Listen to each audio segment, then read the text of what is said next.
بسم اللہ الرحمن الرحیم۔ السلام علیکم۔ میری آج کی یہ ویڈیو شہر خاموشاں یعنی کہ قبرستان پر ہے۔ ہم کہیں آتے جاتے ہیں، گزرتے ہیں، دیکھتے ہیں تو کہیں نہ کہیں کوئی قبر، کوئی قبرستان ہمیں نظر آتا ہے، اور جب ہمیں وہ نظر آتا ہے تو بہت سے دنیاوی، دینی، آخرت کے خیالات ہمارے اندر آتے ہیں۔ جس طرح غالب نے کہا تھا کہ ٹھکانہ تیرا قبر ہے، کچھ تو عبادت کر غالب۔ ٹھکانہ تیرا قبر ہے، کچھ تو عبادت کر غالب، کہ کہاوت ہے کہ خالی ہاتھ کسی کے گھر جایا نہیں کرتے۔ الفاظ تو یہ صرف چھوٹے سے ہیں، 2 لائن میں ہیں، لیکن ان کا مطلب پڑھنے بیٹھ جاؤ تو میرے خیال سے صفحات ختم ہو جائیں گے۔ کہ ٹھکانہ تیرا قبر ہے، کچھ تو عبادت کر، جیسے کہ ہم کہتے ہیں کہ ہم کسی کے گھر جاتے ہیں تو خالی ہاتھ جاتے ہوئے اچھا نہیں لگتا، اسی طرح قبر ہمارا گھر ہے، اور اس گھر میں ہمیں خالی ہاتھ نہیں جانا چاہیے، اس میں ہمیں عبادت لے کے جانی چاہیے۔ جب انسان قبرستان میں آتا ہے تو ہر طرف ویرانی اور خاموشی ہوتی ہے، وہاں پہ کوئی بولنے والا نہیں ہوتا،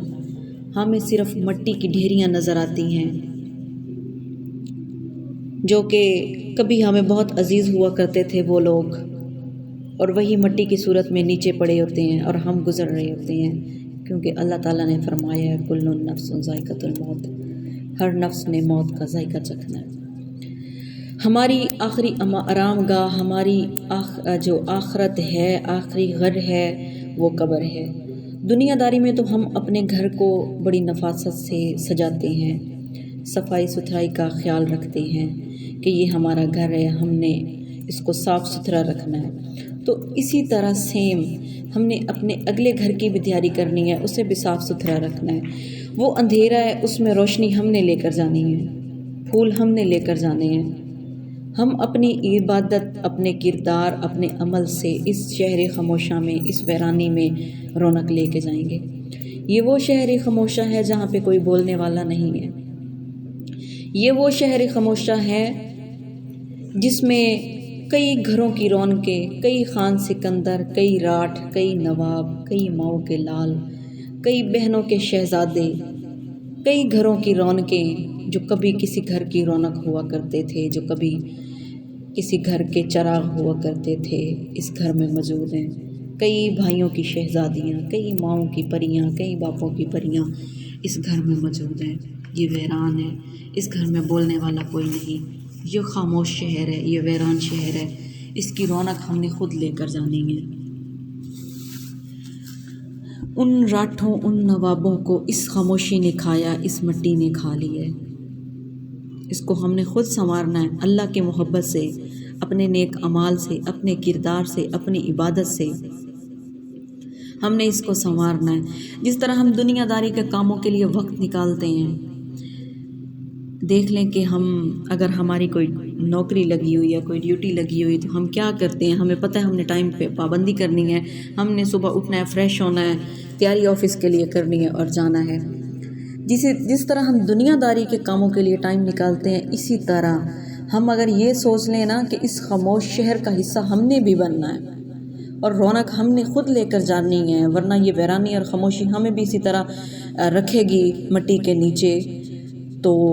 ہم بالکل اسی طرح 5 وقت نماز کی پابندی کریں، اپنے دین کی پابندی کریں، جس طرح ہم دنیا کے کاموں کو ٹائم دیتے ہیں، اسی طرح اگر ہم اپنی نوکری کی طرح، کیونکہ ہمیں پتہ ہے ہم نے وہاں پہ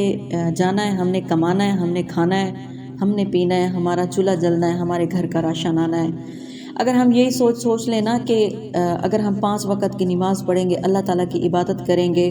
اور یہ بھی ہماری ڈیوٹی ہے، یہ بھی ہم پہ فرض ہے، اور اگر ہم 5 وقت کی نماز پڑھیں گے، یہ ہماری نوکری ہے، تو ہمیں رزق ملے گا، تو میرے خیال سے ہماری زندگی آسان ہو جائے گی اگر ہم اس عمل کو اپنا لیں، اگر ہم نماز، قرآن پاک کو بھی اپنی ڈیوٹی سمجھ لیں، اللہ تعالیٰ کی محبت میں اپنی مجبوری سمجھ لیں کہ جس طرح ہم نے صبح اٹھ کے غسل کرنا ہے، جس طرح ہم نے صبح اٹھ کے آفس کے لیے تیار ہونا ہے، اسی طرح یہ بھی ہمارے لیے بہت ضروری ہے۔ آخر ہم نے مرنا ہے، آخر ہم نے قبر میں جانا ہے، اس قبرستان کا حصہ بننا ہے، اور ہم نے دنیا میں سے خالی ہاتھ نہیں جانا، ہم نے دنیا سے اپنے ساتھ 5 ٹائم کی نماز لے کر جانی ہے، اور عبادت لے کر جانی ہے، خلوص لے کر جانا ہے، انسانیت لے کر جانا ہے، اس کے بعد ہی ہماری بخشش ہونی ہے۔ اگر ہم اس بات کو بھی مجبوری، عبادت کو بھی مجبوری سمجھ لیں، اللہ کی محبت کے لیے استعمال کر لیں، تو ہماری زندگی بھی آسان ہو جائے گی، ہماری آخرت بھی آسان ہو جائے گی۔